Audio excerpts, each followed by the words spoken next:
دنیا کا سب سے خوبصورت انسان وہی ہے جس سے بات کرنا آسان ہو، جس سے مشکل میں مدد مانگنا آسان ہو، اور جو دوسروں کے دکھ درد میں شامل رہے، جو آنسو پوچھنا جانتا ہو، جو مرہم بننا اور مرہم لگانا جانتا ہو۔ اگر آپ ایسے انسان ہیں تو یقین مانیں کہ اللہ نے آپ کو بہت خاص بنایا ہے۔ ہر خاندان میں ایک ایسا شخص ضرور ہوتا ہے جو سارے خاندان کو آپس میں لڑوا کر کہہ رہا ہوتا ہے کہ میری دلی خواہش ہے سب مل جل کر رہیں۔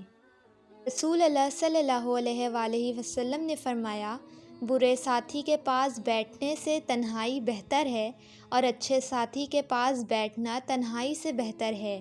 نیک بات زبان سے نکالنا خاموشی سے بہتر ہے اور خاموش رہنا بری بات زبان سے نکالنے سے بہتر ہے۔ ہر شخص کو آپ راضی نہیں رکھ سکتے، یہ کام چمچے اور منافق لوگ ہی کر سکتے ہیں۔ باضمیر، سچے اور بااصول لوگوں سے اکثر لوگ ناراض اور ناخوش ہوتے ہیں۔ گفتگو میں بے احتیاطی رشتوں کو کچل دیتی ہے۔ آپ کے الفاظ ہی آپ کا عکس ہوتے ہیں اور بعد میں وضاحتیں دینے سے کچھ بھی حاصل نہیں ہوتا۔ جھوٹے انسان کی اونچی آواز سچے انسان کو خاموش کرا دیتی ہے، لیکن سچے انسان کی خاموشی جھوٹے انسان کی بنیاد ہلا دیتی ہے۔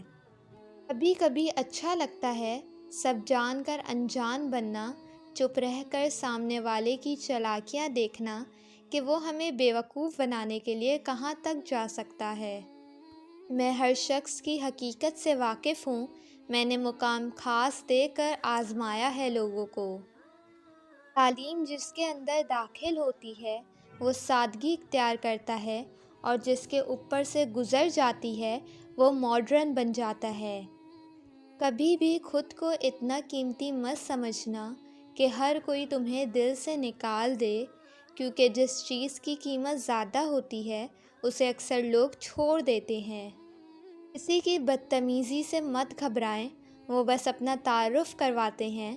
سمجھداری اسی میں ہے کہ آپ انہیں پہچان کے آگے چل دیں۔ ہر رشتہ کہیں نہ کہیں مان توڑ دیتا ہے اور ہر تعلق کبھی نہ کبھی بھرم کھو دیتا ہے۔ یہ صرف اللہ کریم کی ذات ہے کہ جس کا آسرا ہمیشہ قائم رہتا ہے۔ ان کی خاموشی سے ڈرو جن کا آپ نے دل دکھایا ہے، کیونکہ اگر انہوں نے کچھ کہا نہیں یا کیا نہیں تو بدلے میں اللہ ضرور کرے گا۔